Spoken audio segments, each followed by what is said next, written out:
Benito Mussolini ជាអ្នកចម្បាំងជាអ្នករៀបចំចាត់តាំងបង្កើតរបបផ្ដាច់ការហ្វាស៊ីសនៅអ៊ីតាលីនិងជាសម្ព័ន្ធមិត្តជិតស្និទ្ធជាមួយ Adolf Hitler នៅអាល្លឺម៉ង់ Mussolini ហើយនិង Adolf Hitler នឹងបងធំសង្គ្រាមលោកលើកទី2នៅអាល្លឺម៉ង់មានពីរអ្នកគាត់នឹងខ្លាំងផ្ដាច់ការមួយអាល្លឺម៉ង់មួយអ៊ីតាលីចាប់តាំងពីឆ្នាំ1922ដល់ឆ្នាំ1945 Benito Mussolini បានគ្រប់គ្រងប្រទេសអ៊ីតាលីតាមរបបដៃដែកជាអ្នកផ្ដាច់ការដែលទាមទារឲ្យប្រជាជនអ៊ីតាលីមានភក្ដីភាពមកលើរបស់គាត់ទាំងស្រុង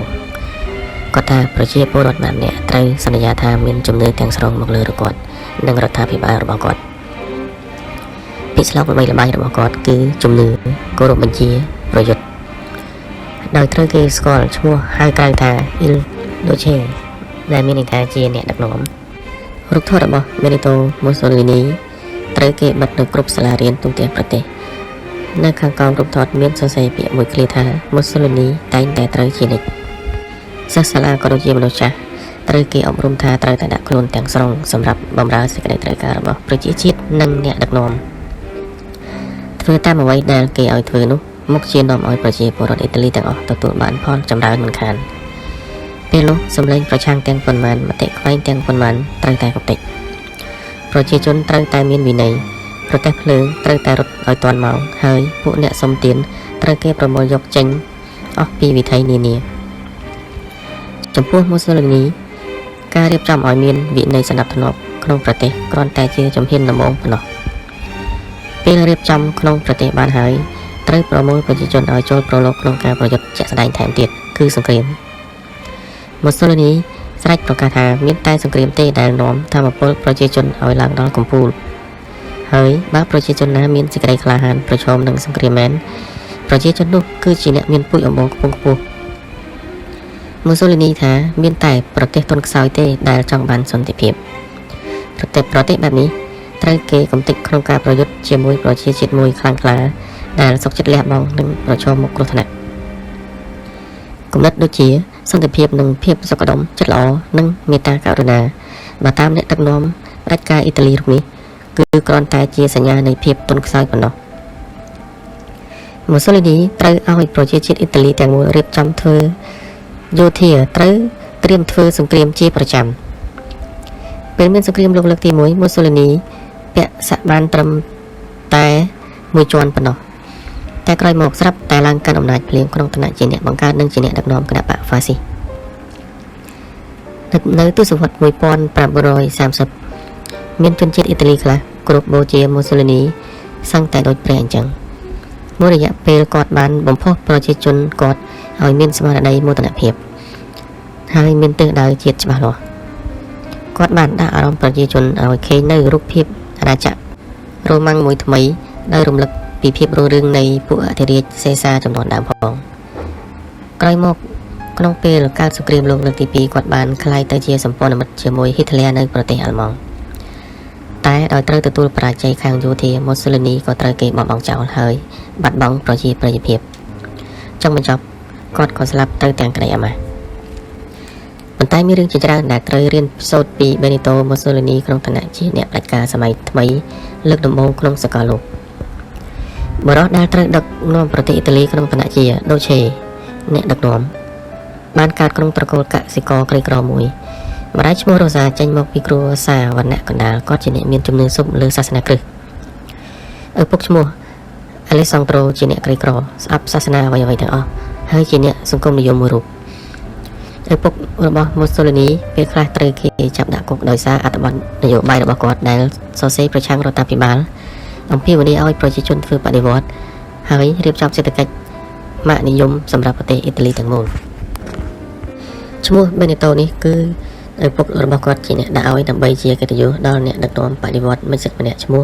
Benito Mussolini អាយុបាន3ឆ្នាំ Mussolini អត់ចេះនិយាយអីមួយម៉ាត់ទេទោះជាឪពុកម្ដាយដែលមានការព្រួយបារម្ភខិតខំជួយលើកទឹកចិត្តឲ្យនិយាយស្ដីក៏ដោយក៏មិនចេះនិយាយដែរប៉ុន្តែដល់អាយុបាន5ឆ្នាំគាត់រៀននិយាយបានល្អផងហើយថែមទាំងចេះអានទៀតពេល Benito នៅជាកុមារគ្រួសារគាត់នៅក្រនៅឡើយម្យ៉ាងទៀតដោយសារឪពុកគាត់តាក់ទិនច្រើនក្នុងរឿងនយោបាយផង ភាគច្រើនគ្រួសារនេះទទួលទានតែបន្លែស្ងោរស៊ុបជាមួយនំប៉័ងរឹងៗតែប៉ុណ្ណោះរាល់ថ្ងៃអាទិត្យភាគច្រើនតែងតែមានម្ហូបពិសេសដែលថែមសាច់កន្លះគីឡូសម្រាប់បាយពេលល្ងាចពេលយប់បេនីតូដេកជាមួយប្អូនម្នាក់ឈ្មោះអាណាល់ដូក្នុងបន្ទប់មួយដែលគេយកធ្វើជាបន្ទប់ដាំបាយនៅពេលថ្ងៃដល់អាយុបាន8ឆ្នាំបេនីតូក្លាយជាមេក្រុមក្មេងពេលមួយក្រុមដែលយប់ឡើងនាំគ្នាដើររកគ្រឿងវាយគ្នានិងលួចរបស់គេពេលម្ដាយខិតខំពន្យល់ឲ្យគាត់ទៅរៀនសូត្រនៅព្រះវិហារគ្រឹះសាសនាម៉ូសូលីនីតែងតែបដិសេធជានិច្ចកុមារនេះបែរជាឡើងដើមឈើក្រៅព្រះវិហារហើយយកដុំថ្មឬផ្លែឈើគប់ទៅលើអ្នកមកសូត្រធម៌ឬលោកគ្រូអាចារ្យថែមទៀតផងនៅសាលារៀនដែលម្ដាយគាត់ជាអ្នកគ្រប់គ្រងម៉ូសូលីនីចូលចិត្តក្តិចអ្នករៀនជាមួយរហូតទាល់តែគេស្រែកពេលអាយុ9ឆ្នាំឪពុកម្ដាយបាននាំម៉ូសូលីនីទៅរៀននៅសាលាព្រះវិហារមួយនៅក្នុងក្រុងមួយចម្ងាយជាង30គីឡូម៉ែត្រពីត្រី12នៅទីនោះកុមារខិលខូចនេះតែងតែបានចិត្តថែមទៀតពេលមួយនោះកុមារនេះខូចពេកលោកគ្រូអាចារ្យក៏វាយតែម៉ូសូលីនីខឹងខ្លាំងក៏វាយតបវិញហើយយកដបទឹកខ្មៅគប់ទៀតគ្រូអាចារ្យដាក់ទណ្ឌកម្មឲ្យលុតជង្គង់លើគ្រាប់ពោតរឹងចំនួន12ថ្ងៃក្នុងមួយថ្ងៃលុតជង្គង់4ម៉ោងតែបើម៉ូសូលីនីសុកចិត្តអង្វរសំទោសនោះគេនឹងដឹកលែងទោសឲ្យបេនីតូម៉ូសូលីនីសុកចិត្តចិញ្ចៀមនិងរងការជេរចាប់តែមិនព្រមចុះញោមលោកគ្រូអាចារ្យដែលសង្ឃឹមថាអាចបង្ក្រាបម៉ូសូលីនីឲ្យចេះគួរសមទន់ភ្លន់បានឆ្នាំបន្ទាប់មកម៉ូសូលីនីបានចាក់ផ្លូវអ្នករៀនជាមួយគ្នាមួយកាំបិតដែលគាត់តែងតែដាក់ជាប់ក្នុងអាប៉ៅទីបំផុតគាត់ក៏ត្រូវគេបណ្តេញចេញពីសាលានៅសាលារៀនមួយទៀតដែលត្រៀមយុវជនឲ្យក្លាយទៅជាគ្រូបង្រៀនម៉ូសូលីនីបានចាក់អ្នករៀនជាមួយគ្នាមួយកាំបិតចំកំពះគូតដោយសារតែអ្នកនោះធ្វើប៉ះដៃគាត់ហើយបណ្ដាលឲ្យគាត់ជ្រុលដៃធ្វើឲ្យប្រឡាក់ក្រដាសដែលគាត់កំពុងសរសេរក៏ប៉ុន្តែអាយុបានធំបន្តិចម៉ូសូលីនីចាប់បង្ហាញឲ្យឃើញថាជាសិស្សមានប្រាជ្ញាវៃឆ្លាតជាពិសេសកិច្ចការសាលារៀនដែលទាមទារឲ្យគាត់សរសេរនិងនិយាយគាត់មានសម្លេងខ្លាំងគាត់សរសេរអត្ថបទប្រឆាំងរដ្ឋាភិបាលអ៊ីតាលីហើយហាត់និយាយខ្លាំងអស់ជាច្រើនម៉ោងមុននឹងយកទៅនិយាយគាត់តែងអានសៀវភៅរំលឹកឡើងវិញនៅសមិទ្ធផលផ្សេងៗរបស់អធិរាជចំនួនបុរាណរបស់ជាតិអ៊ីតាលីប៉ុន្តែគាត់អានហើយអានទៀតនៅសៀវភៅបដិវត្តរបស់ពួកដាច់ខាតចំនួនថ្មីដូចជា Marx និង Bakunin ជាដើមពេលអាយុ18ឆ្នាំម៉ូសូលីនីបានក្លាយទៅជាគ្រូបង្រៀននៅក្រុងមួយឈ្មោះ Galtieri ហើយទទួលបង្រៀនថ្នាក់ទី6ដែលមានសិស្សជើងកញ្ជ្រោល40នាក់ថ្ងៃបង្រៀនដំបូងគាត់ដើរចូលថ្នាក់ធ្វើឲ្យគេភ្ញាក់ផ្អើលគ្រប់គ្នាដោយសារគាត់ពាក់អាវខ្មៅពាក់ក្រវ៉ាត់កខ្មៅហើយពាក់មួកខ្មៅមានហាមធំមួយផងគាត់មិនសូវយកចិត្តទុកដាក់ក្នុងការបង្រៀនទេតែគាត់ចូលចិត្តធ្វើសកម្មភាពពេលយប់ស៊ីផឹកនិងតាក់ទងនារីនៅ Galtieri ចប់ឆ្នាំសិក្សាគេប្រាប់គាត់ថាឆ្នាំក្រោយគេអត់ឲ្យគាត់បង្រៀនទៀតទេគាត់អត់មានការសោកស្ដាយបន្តិចឡើយបែរជាធូរក្នុងចិត្តទៅវិញឈប់បង្រៀនគាត់មានហេតុផលសម្រាប់ប្រឈមមុខនឹងពិភពជាក់ស្ដែងហើយកាន់កាប់ពិភពលោកនេះការប្រយុទ្ធវាលំបាកជាងគាត់ប៉ាន់ស្មានពីមុនគាត់ក៏ធ្វើដំណើរទៅទីក្រុងឡូសានប្រទេសស្វីសហើយគាត់មានការភ្ញាក់ផ្អើលជាខ្លាំងដោយឃើញមានការងារធ្វើតែម្យ៉ាងប៉ុណ្ណោះគឺលីសែងគាត់ធ្វើការ6ថ្ងៃក្នុងមួយអាទិត្យ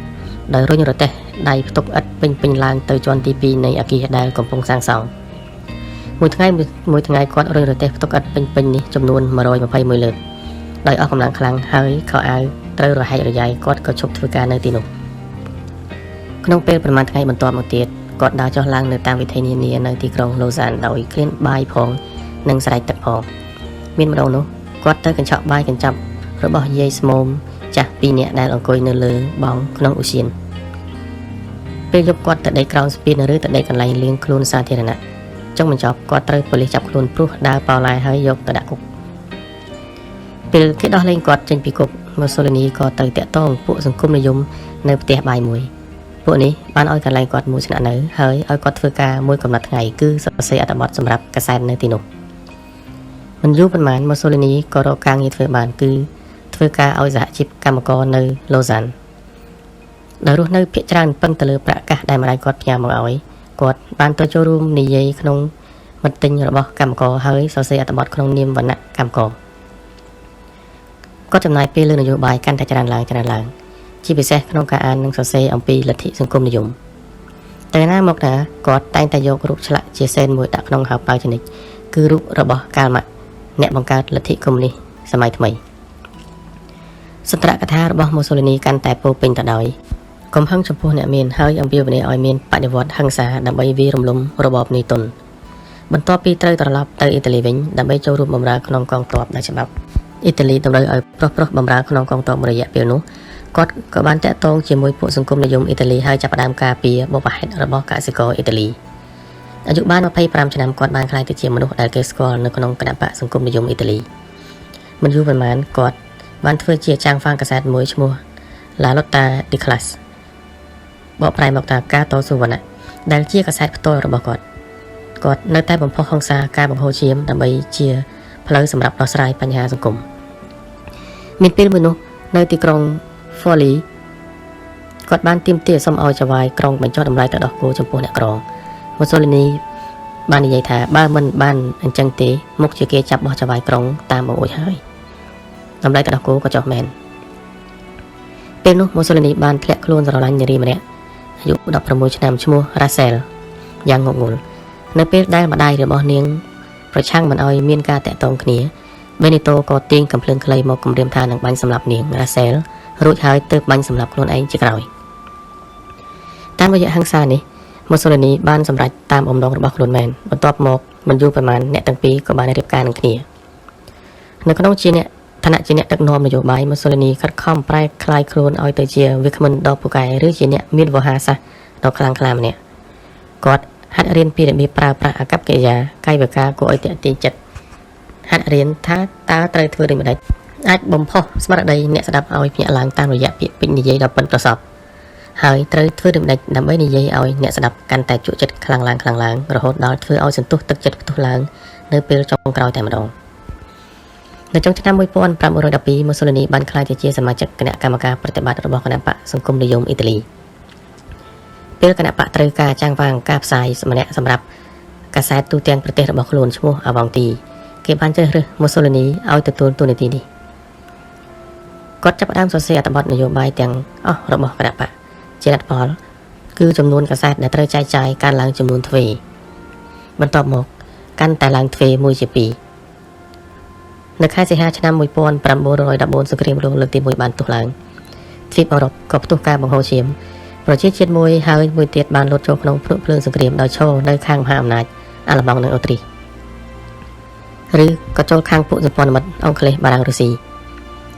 ពួកជនជាតិអ៊ីតាលីនៅរងចាំមើលតាមដានស្ថានភាពដោយមិនទាន់សម្រេចចិត្តអំពីទូនាទីរបស់ខ្លួនក្នុងវិវាទនេះយ៉ាងណានៅឡើយទេជាដំបូងម៉ូសូលីនីបានប្រើប្រាស់ទំព័ររបស់អាវ៉ង់ទីសម្រាប់វាយប្រហារវេទិកានេះគាត់សរសេរថាបរាជ័យសង្គ្រាមបរាជ័យការប្រយុទ្ធគ្នាពេលនោះម៉ូសូលីនីក៏ដូចជាពួកសង្គមនិយមជាច្រើនយល់ថាសង្គ្រាមជាមធ្យោបាយមួយដ៏សំខាន់សម្រាប់វណ្ណៈថ្នាក់លើដូចជាពួកម្ចាស់រោងចក្រដើម្បីធ្វើការរក្សាអំណាចរបស់ខ្លួនហើយទុកឲ្យពួកអ្នកក្រជាអ្នកប្រយុទ្ធជាក់ស្ដែងក្នុងសង្គ្រាមប៉ុន្តែបន្តិចម្ដងម៉ូសូលីនីបានចាប់ផ្ដើមប្រែប្រួលគំនិតគាត់ព្រួយបារម្ភចំពោះប្រទេសអ៊ីតាលីបើសិនជាប្រទេសបារាំងជាប្រទេសសេរីចាញ់សង្គ្រាមគាត់ក៏មានការបារម្ភថាប្រសិនអូទ្រីសឈ្នះវានឹងគំរាមកំហែងដល់ខេត្តខាងជើងរបស់អ៊ីតាលីដែរចុងបញ្ចប់គាត់មានជំនឿថាពេលអ៊ីតាលីឈ្នះសង្គ្រាមនោះមានន័យថាបានទឹកដីជាច្រើនបន្ថែមទៀតជាពិសេសទីក្រុងត្រិននិងទីក្រុងយេសនិងទីក្រុងហ្វីយ៉ូមអត្ថបទរបស់គាត់ក្នុងកាសែតអាវ៉ង់ទីកាន់តែបង្ហាញឲ្យឃើញថាអ៊ីតាលីនឹងចូលរួមធ្វើសង្គ្រាមដោយឈរនៅខាងពួកសម្ព័ន្ធមិត្តដោយសារជំហរនេះពួកសង្គមនិយមអ៊ីតាលីភាគច្រើនកាន់តែមានកំហឹងនឹងម៉ូសូលីនីពួកគេទាមទារឲ្យគាត់ដេកឈប់ពីចាំងហ្វាងកាសែតអាវ៉ង់ទីចុងបញ្ចប់គាត់ក៏បង្ខំចិត្តលាលែងបន្តិចក្រោយមកគាត់ក៏ចេញផ្សាយកាសែតមួយជារបស់គាត់ផ្ទាល់ឈ្មោះ Il Popolo Italia ដែលមានន័យថាប្រជាជនអ៊ីតាលីក្នុងកាសែតនេះគាត់បានអំពាវនាវឲ្យប្រកាន់យកវិធានការហ៊ានប្រថុយដើម្បីអ៊ីតាលីសម្រេចចិត្តទិសដៅរបស់ខ្លួនកម្មវិធីរបស់គាត់ទាមទារឲ្យប្រើប្រាស់ចុងកាំភ្លើងនិងការបង្ហូរឈាមឬបាននិយាយឲ្យខ្លីគឺសង្គ្រាមពេលអាយុ31ឆ្នាំម៉ូសូលីនីខ្លួនឯងស្លៀកពាក់ឯកសណ្ឋានជាកងទ័ពហើយទៅចូលរួមប្រយុទ្ធផ្ទាល់ការដែលគាត់ធ្វើឲ្យអ្នកផងកោតសរសើរគឺគាត់ជាទាហានម្នាក់ដែលខិតខំប្រឹងប្រែងខ្លាំងហើយមានស្មារតីរឹងមាំផងគាត់ថែមទាំងទទួលបានមេដាយអេសរិយយុជាច្រើនគ្រឿងបន្ទាប់មកនៅខែកុម្ភៈឆ្នាំ1917គាត់គឺជាជំនួយការក្នុងការបាញ់កាំភ្លើងធំនៅសមរភូមិខាងមុខនៅពេលនោះកាំភ្លើងក្តៅពេកវាបានផ្ទុះធ្វើឲ្យអំបែងដែកចំនួន40ធ្លុះចូលក្នុងខ្លួនរបស់គាត់ គាត់ទៅរងការជឿចាប់យ៉ាងខ្លាំងអស់ជាង1ខែនឹងត្រូវគេវះកាត់ចំនួន27ដងក្នុងនោះ25ដងអត់មានប្រើថ្នាំស្ពឹកឬថ្នាំសន្លប់ទេគាត់គ្រុនក្តៅខ្លាំងពេកទាល់តែលែងដឹងខ្លួនគាត់ថានៅទីណាផងប៉ុន្តែម៉ូសូលីនីបានចាប់ផ្ដើមរើបឡើងវិញបន្តិចម្ដងដល់ខែវិច្ឆិកាឆ្នាំ1918សង្គ្រាមត្រូវបញ្ចប់គាត់ក៏ដូចជាទាហានអ៊ីតាលីផ្សេងទៀតដែរបានឃើញថាពេលវេលាសន្តិភាពបានពំនាំមកនៅការខ្វះខាតសពបែបយ៉ាងការងារក៏គ្មានធ្វើហើយម៉ូសូលីនីក៏ដូចជាយុទ្ធមិត្តក្នុងសង្គ្រាមមួយចំនួនធំនាំគ្នាក្តៅក្រហាយព្រោះពួកសម្ព័ន្ធមិត្តមិនបានផ្ដល់តាមការទាមទាររបស់អ៊ីតាលីទេដូចជាត្រូវប្រគល់ទឹកដីហ្វីយ៉ូមនិងឆ្នេរសមុទ្រដាល់ម៉ាសានជាដើមនៅថ្ងៃទី23មីនាឆ្នាំ1919ទីក្រុងមីឡុងម៉ូសូលីនីជួបប្រជុំជាមួយមនុស្សប្រហែល50នាក់ភាគច្រើនជាអ្នកធ្លាប់ប្រយុទ្ធក្នុងសង្គ្រាមសមាជិកក្រុមនេះបានរៀបចំចាត់តាំងខ្លួនឯងជាក្រុម Fascio di Combattimento បានន័យថាជាក្រុមប្រយុទ្ធចាប់ពីការជួបគ្នាជាលើកដំបូងនោះមកពួកគេបានបង្កើតគណបក្ស Fascist ឡើងជាអង្គការចាត់តាំងនយោបាយមួយដែលក្រោយមកកាន់កាប់ប្រទេសអ៊ីតាលីទាំងមូលចាប់ពីកើតភ្លាមពួក Fascist បានធ្វើសកម្មភាពនៅតាមផ្លូវថ្នល់នានាគេច្រើនតែដើរជាក្បួនដោយពាក់អាវខ្មៅនិងពាក់មួកខ្មៅពួកគេនាំគ្នាច្រៀងចម្រៀងពោលសង្គ្រាមដែលមានចំណងជើងថាយុវវ័យនៅក្នុងដៃគេកាន់កាំបិតស្នៀតហើយកាន់ទង់ពណ៌ខ្មៅមានសញ្ញាក្បាលខ្មោចពណ៌សម៉ូសូលីនីខ្លួនឯងត្រូវគេស្គាល់ថាជា Il Duce ពេលម៉ូសូលីនីឡើងនិយាយជាសាធារណៈពួកអ្នកគាំទ្របាននាំគ្នាស្រែកខ្លាំងថាDuce Il Duce មានន័យថាជាអ្នកដឹកនាំពួកអ្នកធ្លាប់ប្រយុទ្ធក្នុងសង្គ្រាមដែលមានចំនួនកាន់តែច្រើនឡើងបាននាំគ្នាចូលគណបក្ស Fascist ហើយដោយយល់ឃើញថាមានតែគណបក្សនេះទេដែលការពារកិត្តិយសរបស់អ៊ីតាលីទល់នឹងប្រទេសដទៃទៀតហើយសន្យាថានឹងផ្ដល់ការងារឲ្យធ្វើបញ្ចុះតម្លៃទំនិញនិងបញ្ចប់ឧក្រិដ្ឋកម្មដែលរីករាលដាលក្នុងប្រទេសអ៊ីតាលីក្រោយសង្គ្រាមដោយមានសមាជិកកាន់តែច្រើនម៉ូសូលីនីឲ្យក្រុម Fascist ធ្វើសកម្មភាពដាក់គ្រាប់បែកនិងដុតការិយាល័យរបស់ពួកកុម្មុយនីសនិងពួកសង្គមនិយមពួក Fascist ឡើងកាន់កាប់ប្រទេសភ្លើងហើយបើកបរខ្លួនឯងនិងអនុញ្ញាតឲ្យអ្នកដំណើរជិះដោយមិនបាច់បង់លុយជនជាតិអ៊ីតាលីច្រើនឡើងចាប់មានជំនឿថាទោះជាពួក Fascist មានវិធីក្តៅហិង្សាយ៉ាងណាក្តីក៏វាគ្រាន់បើជាងបន្តការវិវាទស៊ីវិលដែរពួក Fascist បានសន្យាថានឹងបញ្ចប់សហភាពគ្មានសណ្ដាប់ធ្នាប់និងធ្វើឲ្យមានសន្តិភាពឡើងវិញនៅថ្ងៃទី27តុលាឆ្នាំ1922ទាហាន Fascist ប្រមាណ 50,000 នាក់បានមកប្រមូលផ្តុំគ្នាដើរចូលទីក្រុងរ៉ូមដោយភ័យខ្លាចមានសង្គ្រាមស៊ីវិលបង្ហូរឈាមស្ដេច Victor Emmanuel ទី3ក៏យល់ព្រមតែងតាំងម៉ូសូលីនីជានាយករដ្ឋមន្ត្រីអ៊ីតាលីនៅម៉ោង 11:15 នាទីព្រឹកថ្ងៃទី30តុលាឆ្នាំ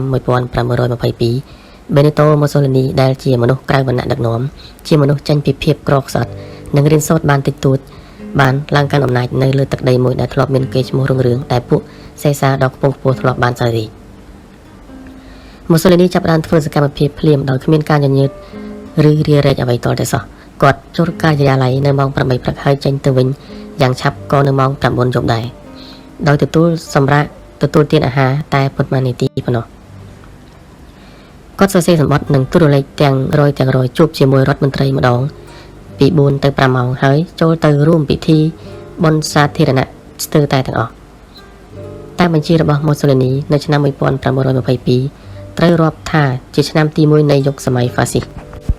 បន្តិចម្ដងប្រទេសអ៊ីតាលីបានត្រឡប់ទៅភាពប្រក្រតីនិងស្ដារបានជំនឿឡើងវិញប្រាក់លីរ៉ារបស់អ៊ីតាលីក៏មានតម្លៃឡើងវិញ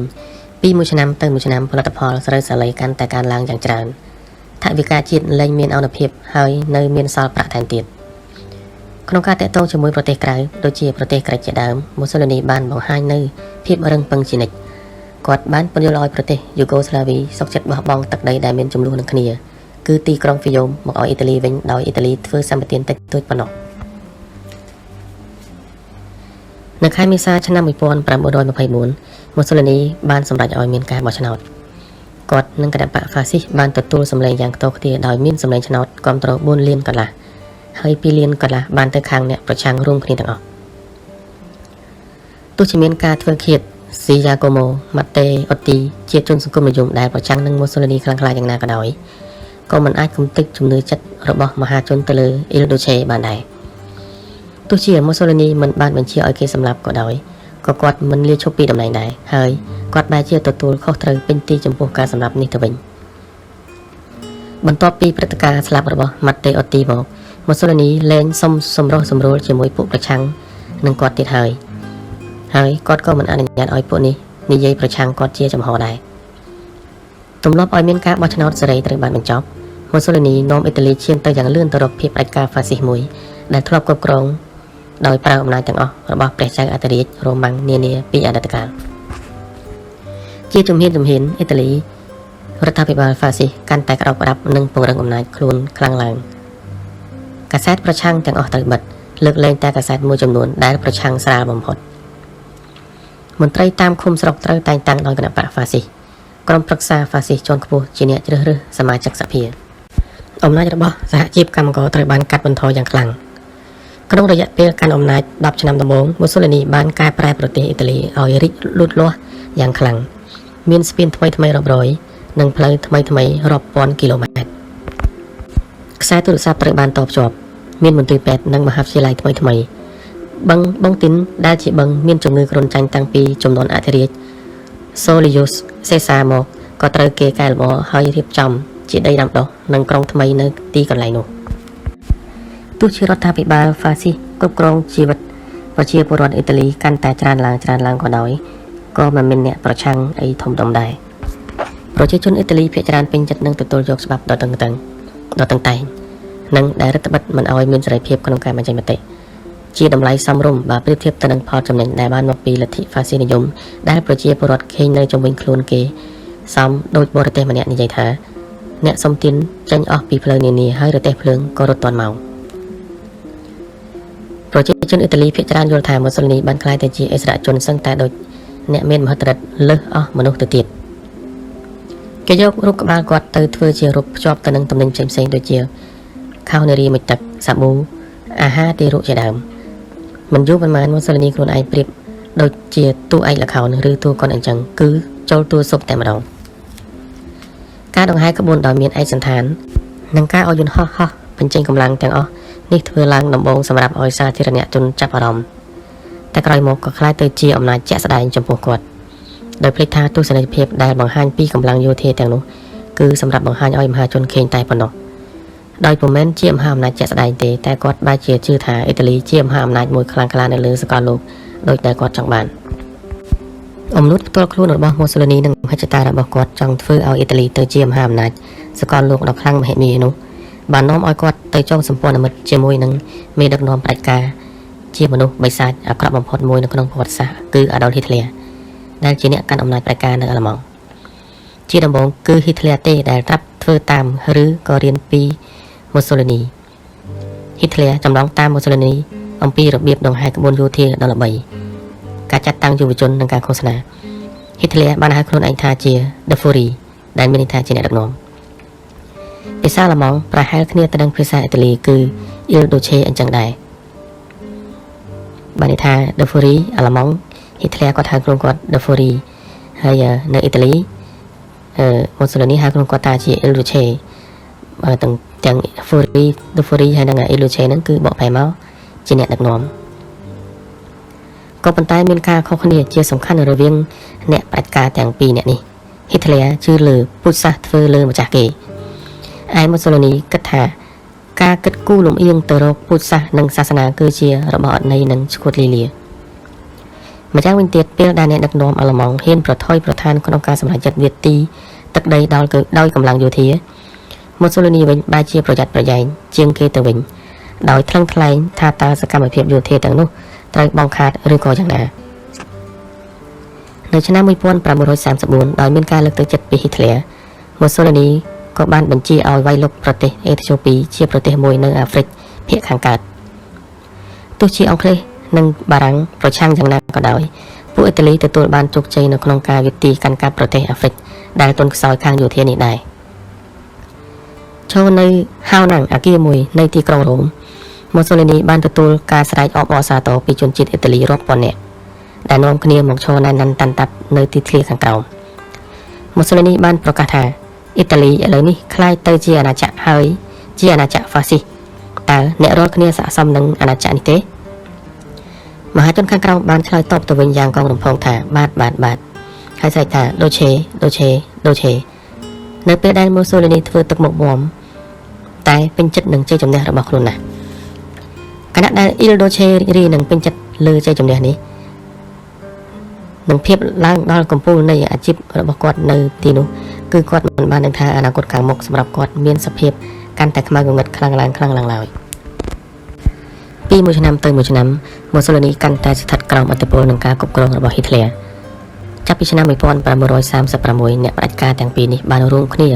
ជាមួយ Francisco Franco ដែលទទួលជោគជ័យក្នុងការប្រយុទ្ធដើម្បីចាត់តាំងរដ្ឋាភិបាលហ្វាស៊ីសមួយនៅប្រទេសអេស្ប៉ាញទាំងត្រដាប្រដួសបន្ទាប់ពីឆ្នាំ1938ម៉ូសូលីនីបានទទួលការដឹងគុណពីហ៊ីតលែរព្រោះម៉ូសូលីនីឈរមើលពេលដែលកងទ័ពណាស៊ីលេបត្របាក់អូទ្រីសជាប្រទេសជាប់ព្រំដែនប្រទេសហ្វាស៊ីសឈ្លានពានទាំងពីរចុងបញ្ចប់នៅសន្និសីទក្រុងម៉ូនីកឆ្នាំ1938ម៉ូសូលីនីបានជួយហ៊ីតលែរក្នុងការពន្យល់អង់គ្លេសនិងបារាំងឲ្យយល់ថា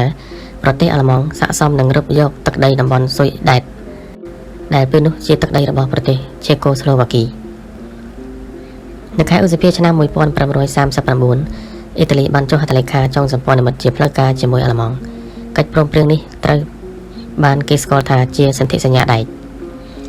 តាមកិច្ចព្រមព្រៀងនោះចែងថាប្រទេសនីមួយៗត្រូវជួយប្រទេសមួយទៀតពេលណាមានសង្គ្រាមឈ្លានពានសាមីប្រទេសនោះ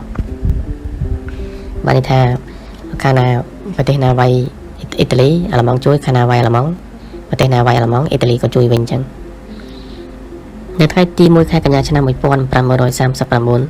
ហ៊ីតលែរបានបញ្ជាឲ្យកងទ័ពវាយលុកប្រទេសប៉ូឡូញដែលនាំឲ្យសង្គ្រាមលោកលើកទី2ចាប់ផ្ទុះឡើងជាដំបូងម៉ូសូលីនីខំទុកខ្លួនដែរដោយដឹងថាកងទ័ពអ៊ីតាលីមិនបានត្រៀមធ្វើសង្គ្រាមប្រឆាំងទល់នឹងមហាអំណាចដូចជាអង់គ្លេសនិងបារាំងទេបន្ទាប់មកនៅខែមិថុនាឆ្នាំ1940ដោយយល់សប្តិចង់បានគេឈ្មោះល្បីនិងចង់បានទឹកដីម៉ូសូលីនីក៏បញ្ជាឲ្យកងទ័ពវាយលុកចូលទឹកដីប្រទេសបារាំងដែលនៅជាប់ជិតខាងខ្លួនសមដោយប្រធានាធិបតីអាមេរិកឈ្មោះ Franklin Delano Roosevelt មានមតិថាដៃដែលកាន់កាំបិតស្នៀតបានចាក់អ្នកជិតខាងពីក្រោយខ្នងចាប់ពីដើមទីសង្គ្រាមប្រឆាំងនឹងបារាំងបានធ្វើឲ្យអ៊ីតាលីលំបាកជាខ្លាំងយុទ្ធនាការយោធារបស់អ៊ីតាលីនៅប្រទេសអេស៊ីបនិងប្រទេសក្រិកត្រូវបរាជ័យយ៉ាងដំណំកប៉ាល់ចម្បាំងអ៊ីតាលីនៅក្នុងសមុទ្រមេឌីទែរ៉ាណេត្រូវរងការខូចខាតជាខ្លាំងដោយសារការវាយប្រហារពីយន្តហោះរបស់អង់គ្លេសចុងបញ្ចប់នៅខែកក្កដាឆ្នាំ1943កងទ័ពអង់គ្លេសកាណាដានិងអាមេរិកបានឆ្លងពីអាហ្វ្រិកខាងជើងមកវាយលុកកោះស៊ីស៊ីលីរបស់អ៊ីតាលីពួកអ្នកភូមិស៊ីស៊ីលីបានទទួលស្វាគមន៍ពួកគេមិនមែនក្នុងនាមជាពួកឈ្លានពានទេគឺទទួលក្នុងឋានៈជាអ្នករំដោះពីការគ្រប់គ្រងរបស់ម៉ូសូលីនីទៅវិញនៅថ្ងៃទី24កក្កដាឆ្នាំ1943ក្រុមប្រឹក្សាហ្វាស៊ីសជាន់ខ្ពស់បានកោះប្រជុំគ្នាសមាជិកក្រុមប្រឹក្សានេះទាក់ទាញម៉ូសូលីនីយ៉ាងចាស់ដៃដោយចោទថាបានកំទេចបដិវត្តហ្វាស៊ីសតាមរយៈការចូលរួមធ្វើសង្គ្រាមដែលភាគច្រើនគឺបម្រើទិសដៅរបស់អ៊ីតាលីតែប៉ុណ្ណោះក្រុមប្រឹក្សានេះបានបោះឆ្នោតដកសេចក្តីទុកចិត្តចេញពីម៉ូសូលីនីស្អែកឡើងស្ដេចអ៊ីតាលីក៏ទទួលពាក្យសុំលាឈប់ពីតំណែងរបស់ម៉ូសូលីនីពេលបានលើដំណឹងថាអ្នកដឹកនាំដែលគេធ្លាប់ស្រឡាញ់ពីមុននោះលាឈប់ពីតំណែងមហាជនយ៉ាងច្រើនកកក៏បានមកជួបជុំគ្នាក្នុងក្រុងរ៉ូមដើម្បីអបអរចំពោះដំណឹងនេះដែលមានការកងការពារជាច្រើនអ្នកគេបានយកម៉ូសូលីនីទៅទុកនៅសន្តាគារមួយនៅលើភ្នំអាប៉ានីននៅទីនោះនាខែកញ្ញាឆ្នាំ1943កងកម្លាំងដូអាល្លឺម៉ង់មួយក្រុមតាមបញ្ជារបស់ហ៊ីតលែរបានលោតចូលទៅកន្លែងនោះហើយរំដោះម៉ូសូលីនីមកវិញ2ថ្ងៃក្រោយមកហ៊ីតលែរបានទៅទទួលអតីតគ្រូបង្រៀនរបស់ខ្លួនដោយមានទឹកភ្នែករហាមផងតាមសំណុំពរហ៊ីតលែរម៉ូសូលីនីបានយល់ព្រមចាត់តាំងរដ្ឋាភិបាលហ្វាស៊ីសថ្មីមួយនៅខាងជើងអ៊ីតាលីដែលគេហៅថាជាសាធារណរដ្ឋសាឡូមកដល់ពេលនោះអ្នកណាក៏ដឹងច្បាស់ថាម៉ូសូលីនីជាអាយ៉ងរបស់ហ៊ីតលែរដែរនៅខែមេសាឆ្នាំ1945ពេលដែលកងទ័ពសម្ព័ន្ធមិត្តចាប់ផ្ដើមវាយសម្រុកឆ្ពោះទៅទីក្រុងបែកឡាំងហ៊ីតលែរបានសម្រេចយកម៉ូសូលីនីទៅភាគខាងជើងថែមទៀតដើម្បីកុំឲ្យម៉ូសូលីនីចុះកិច្ចសន្យាសន្តិភាពដោយឡែកនៅពោះជាមួយជិតព្រំដែនប្រទេសស្វីសពួកអ្នកតស៊ូអ៊ីតាលីបានខាត់ឡានដែលម៉ូសូលីនីជិះក្នុងនោះមានអ្នកយុទ្ធជនអ្នកតស៊ូម្នាក់ស្គាល់មុខ ម៉ូសូលីនីទោះជាម៉ូសូលីនីអោនក្បាលពាក់វ៉ែនតាពាក់មួកអាល្លឺម៉ង់និងពាក់អាវភ្លៀងអាល្លឺម៉ង់យ៉ាងណាក៏ដោយអ្នកផ្ដាច់ការអ៊ីតាលីបានចុះសារភាពប្រគល់កាំភ្លើងវែងនិងកាំភ្លើងខ្លីទៅឲ្យពួកអ្នកតស៊ូហើយរងចាំវាសនារបស់ខ្លួនព្រឹកស្អែកឡើងម៉ូសូលីនីនិងនារីម្នាក់ដែលនៅជាប់ជាមួយនឹងគាត់ជាងគេឈ្មោះ Clara បានត្រូវគេនាំឡើងជិះឡានមួយហើយបើកតាមផ្លូវជនបទបានប៉ុន្មានគីឡូម៉ែត្រឡានក៏ឈប់មុខផ្ទះមួយស្ងាត់ដាច់តែឯងគេឲ្យម៉ូសូលីនីនិងនារីនោះចុះទៅឈរផ្ទប់នឹងជញ្ជាំងនាង Clara Petazzi បានស្រែកថាទេកុំបាញ់ហើយស្ទុះទៅឈរពាំងការពារម៉ូសូលីនីស្នូក្របកំភ្លើងមួយប្រើកបានលាន់ឡើងនារីនោះក៏ដួលស្លាប់ទៅម៉ូសូលីនីបើកអាវក្រៅចំហដោយនឹងណហើយនិយាយថាបាញ់ខ្ញុំឲ្យចំកណ្ដាលទ្រូងមកកំភ្លើងស្វ័យប្រវត្តិក៏បាញ់គាត់ស្លាប់មួយរំពេចរសៀលថ្ងៃនោះគេក៏ចាប់បោះខ្មោចម៉ូសូលីនីនិង Clara Petazzi ដែលប្រឡាក់សុទ្ធឈាមដាក់ក្នុងឡានមួយនៅព្រឹកព្រលឹមថ្ងៃទី29មេសាឆ្នាំ1945គេបានដាក់ខ្មោចអ្នកទាំងពីរទៅចាក់ចោលនៅលើទីលានក្រាលថ្មឈ្មោះ Piazza Loreto ជិតទីក្រុងមីឡង់បន្ទាប់មកមានក្រុមមនុស្សច្រើនដែលក្តៅក្រហាយនិងចង់សងសឹកនឹងអតីតអ្នកដឹកនាំរបស់ខ្លួនបាននាំគ្នាទៅទាត់ខ្មោចនោះហើយមានខ្លះយកដុំថ្មគប់ថែមទៀតក្រោយមកទៀតក្រុមមនុស្សទាំងនោះបានយកខ្មោចទៅព្យួរជើងឡើងលើនៅក្បែរហាងសាំងមួយដែលគេសង់មិនទាន់ហើយជីវិតរបស់មនុស្សម្នាក់ដែលលោភលន់ចង់បានឈ្មោះល្បីល្បាញលើសអ្វីៗទាំងអស់នោះត្រូវបានបញ្ចប់ទៅយ៉ាងនេះឯងដោយគ្មានបានអ្វីតទៅសោះ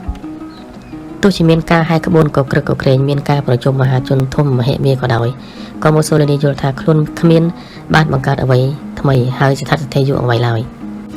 ខ្លួនធ្វើឲ្យមហាជនជក់ចិត្តរំភើបចិត្តមែនក៏ប៉ុន្តែខ្លួនបានរួមវិភាគទានតិចណាស់ដល់ការដោះស្រាយបញ្ហានយោបាយជាមូលដ្ឋានតើត្រូវដឹកនាំគ្រប់គ្រងប្រជាពលរដ្ឋរបៀបណាទៅបានល្អប្រសើរគាត់មិនមែនជាអ្នកកែច្នៃព្រឹត្តិការណ៍ទេគឺព្រឹត្តិការណ៍វាច្នៃគាត់ទៅវិញឬក៏ដូចពាក្យខ្លួនគាត់ដែលធ្លាប់ពោលថាពេលខ្លះប្រវត្តិសាស្ត្រចាប់ច្បាមយកមនុស្សម្នាក់បាទសូមអរគុណប្រវត្តិម៉ូសូលីនីដៃគូរបស់ Hitler នៅការសង្គ្រាមលោកលើកទី2ក៏សូមចាប់តែប៉ុណ្ណេះសូមជួយ like ហើយនិង subscribe channel